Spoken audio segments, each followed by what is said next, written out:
You've probably heard this line 1,000 times before. Retirement takes $2 million. 3, if you want to live comfortably. 5, if you want to be safe. Every financial advisor repeats it like a sacred truth, as if freedom had a price tag only the wealthy could afford. But what if they're wrong? Not slightly wrong, but completely wrong. What if you don't need millions to retire? What if you could be free with $300,000? I know it sounds impossible, too simple, too good to be true, but stay with me. Because what I'm about to tell you isn't fantasy, it's arithmetic, psychology, and a quiet rebellion against a system built to keep you working. The financial industry doesn't sell freedom, it sells fear. It convinces you that early retirement is only for the elite, that you must keep chasing, keep grinding, keep saving for decades until you're too tired to enjoy it. Because the longer you work, the longer they get paid. But let's ask the real question. What does retirement actually mean? Most people think it means keeping the same lifestyle they have now, just without a job. Same house, same city, same bills, same pace of life. That sounds comfortable, but it's also why your freedom number keeps moving higher and higher. Because the more you earn, the more you spend. The more you spend, the more you need. And when you finally reach that number, you'll already want double. That's not freedom.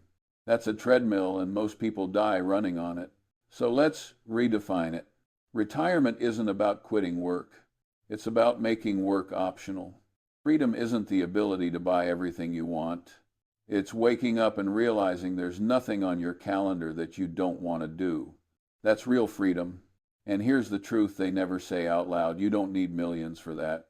You just need enough passive income to cover the life you actually want. Not the life society expects. Not the one your neighbors brag about. Your life. Simple, calm, and under your control. Now, let's look at the math.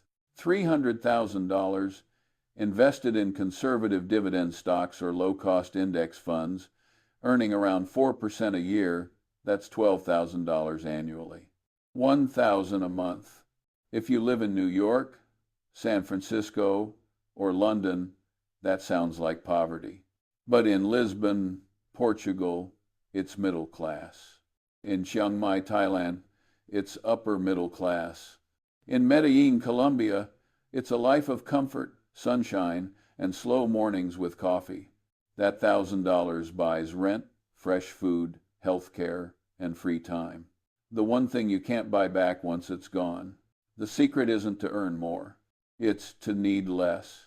When you reduce your cost of living, you reduce the price of freedom. The American system makes you believe you need millions because it's built on the most expensive version of life possible, the big city, the big car, the endless bills. But freedom doesn't live there. Freedom lives in choice. In part 2, we'll look at how this plan works in real life. The habits, the locations, the risks, and why most people, even after hearing this, will still choose the long road. Because the math is simple, but the mindset, that's the hard part. If you've made it this far, take a second to subscribe to the Munger Rules. Here, we explore what most people overlook: timeless lessons on rational thinking, financial independence, and the psychology of living a free, intentional life. Your support helps spread ideas that the mainstream never will. The truth is, most people won't ever try this plan. Not because it doesn't work, but because it feels uncomfortable to question everything they've been taught about money. We grow up being told that freedom is expensive, that it belongs to those with million-dollar portfolios, big houses, and long resumes. But that's the illusion, the story that keeps you obedient, grinding year after year, waiting for a finish line that never comes. Freedom doesn't require millions, it requires clarity. Knowing what enough means for you, and once you see that number clearly, everything changes. You stop chasing, you start designing. When I say $300,000 can set you free, I'm not promising a luxury lifestyle.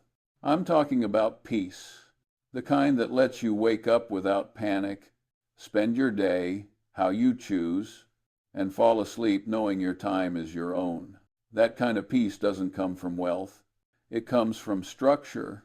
Here's how people actually make it work. They stop trying to keep up. They trade expensive cities for places where life costs less but feels richer.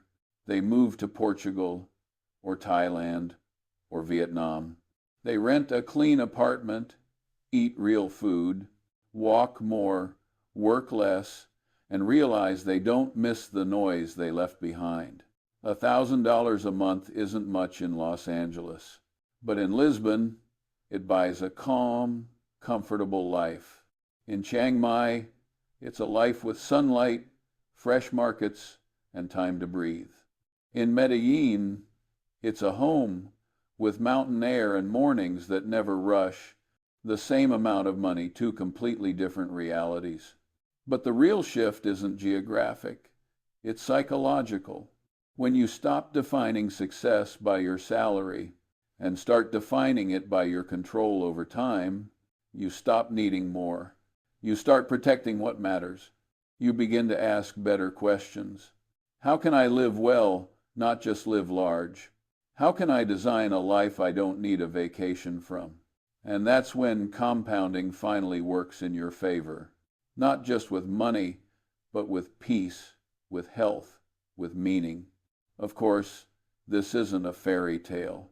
It takes discipline to save that first 300,000. It means living below your means when others are showing off. It means choosing freedom over status. But once you reach that number, once you can live off what your money quietly earns, you'll see what most people never will. You don't have to wait until 65 to start living. You just have to stop playing the wrong game. That's the heart of the $300,000 freedom plan. Not escaping work, escaping need, not running away from life, but choosing where and how to live it. The goal isn't to die rich. The goal is to live free,